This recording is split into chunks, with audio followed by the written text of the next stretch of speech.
নিরামিষ দিনের জন্য আজকে একটা পারফেক্ট রান্না আপনাদের জন্য নিয়ে এসেছি। সবাই কেমন আছেন? আশা করি ভালোই আছেন। আজ একটু ফুলকপি অন্যভাবে করে দেখাচ্ছি। একটু ছোট করে ফুলকপির টুকরোগুলো করে নিচ্ছি আর নুন আর হলুদ গুঁড়ো দিয়ে আলুগুলো এরকম টুকরো টুকরো করে ভেজে নিচ্ছি। ফুলকপি অবশ্যই ভাপিয়ে জল ফেলে দেব। এবার তেলের মধ্যে ভেজে নিচ্ছি। আজ ফুলকপিটা ডাল দিয়ে করব, ছোলার ডাল।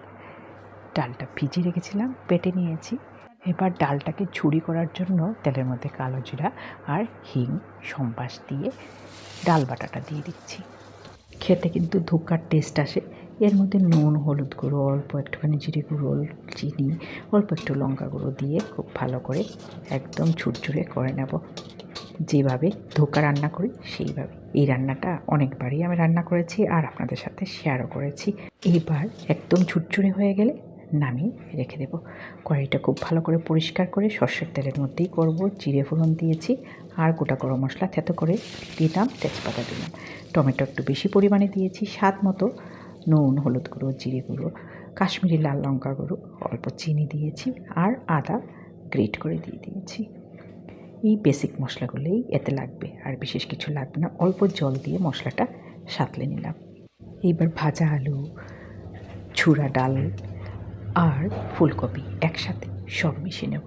বাস হয়ে গেল। এত সহজে এত দুর্দান্ত একটা রান্না হয়ে যায়। আপনারা অবশ্যই একবার ট্রাই করে দেখবেন, ভালো লাগবে। ভিডিওটা একটু বড় হলেও অনেক কাজের, কিন্তু এই রান্নাটা পুরি, লুচি, পরোটা, ভাত সব কিছুর সাথে দুর্দান্ত লাগে। আমি একটু ট্রাই করে করেছি। নামাবার আগে অল্প একটুখানি ঘি দিয়ে নামিয়ে নেব। আপনারা চাইলে একটু গ্রেভিও রাখতে পারেন, কিন্তু এইভাবে ঝুরঝুরা খেতে বেশি ভালো লাগে। রান্না আমার ভালোবাসা, আপনারা সবাই জানেন। রান্না করতে ভালোবাসি, খেতে ভালোবাসি, খাওয়াতে ভালোবাসি। তার জন্য নতুন নতুন রান্না ট্রাই করতেও আমি অনেক বেশি ভালোবাসি। যদিও এই রান্নাটা আমার কাছে একদমই নতুন না। রান্নাটা আমি প্রতি শীতে করি, যখন ফুলকপি বেরোয় তখন, আর ফুলকপি যখন শেষ হওয়ার সময় আসে তখন।